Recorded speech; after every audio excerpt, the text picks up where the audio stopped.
One important resolution that you might make in this new year could be to improve your mental health. That's a big one. Licensed professional counselor and stand-up comedian Queen Momo is here with some encouraging words along those lines. Welcome. Thank you for having me back.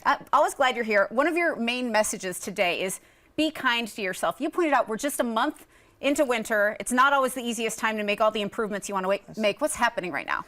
So a lot of times people don't realize, the seasonal affective disorder is a thing. So right now, you're sluggish, trying to stay inside. It's cold, it's wet, and it's really hard to be dedicated during this time of year. Yeah, it's hard. So you be easier on yourself, but cutting back on drinking, avoiding drug use, those are some ways that you can definitely improve your mental health. Talk on that. So yes, I say be kind to your liver. Yeah, that too. So when you're drinking, that processes through your liver. So being aware of what you're putting into your body, mind, body, spirit. So that really is important to your mental well-being. Yeah, and we've got some really proactive steps you can take coming up a little later in the show. You also wanted to encourage people, make themselves a priority. That's nothing that you're being selfish about when you do that. Oh, absolutely not being selfish. Selfishness is not caring about the response of other people. So you taking care of yourself is like filling your cup, to be honest with you.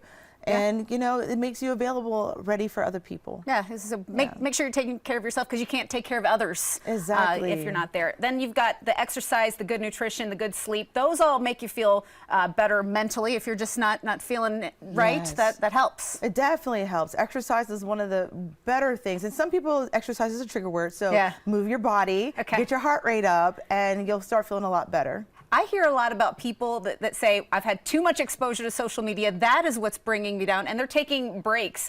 Social media has damaging effects on your mental health and well-being. Do you think people should take a break every now and then from the scrolling?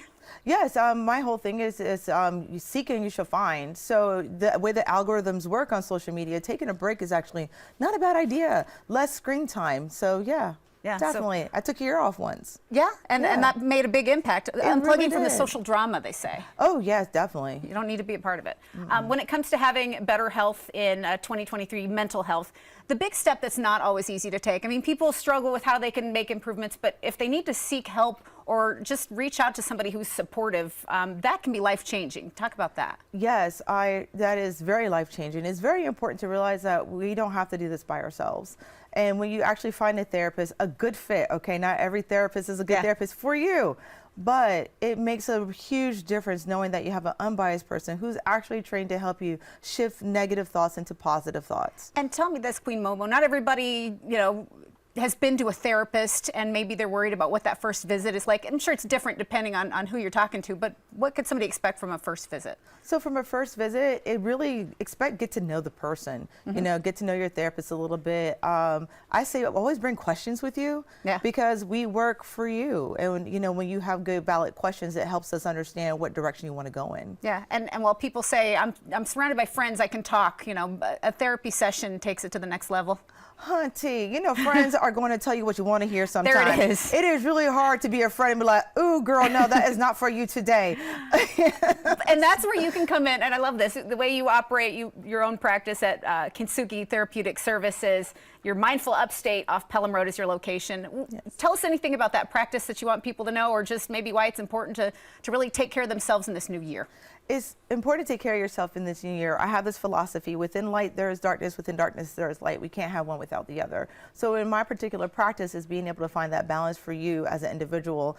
Very evidence-based. I don't believe in just, oh, we're just gonna figure it out. No, let's look at the things and piece things together and see what we can find as a solution. Yeah, and I always think it's so cool how you can connect with people on many levels. I mean, as a stand-up comedian, laughter is the best medicine, and people can't take themselves too seriously. Talking to you, I know, right? No, we will poke some jokes in session. Yeah. You come in crying, you should be leaving laughing. All right. Well, we love to have you here. You do the same thing for us, so we appreciate the Motivation Monday. Anybody looking to keep up with Queen Momo can do that via social media pages. It's all on screen now.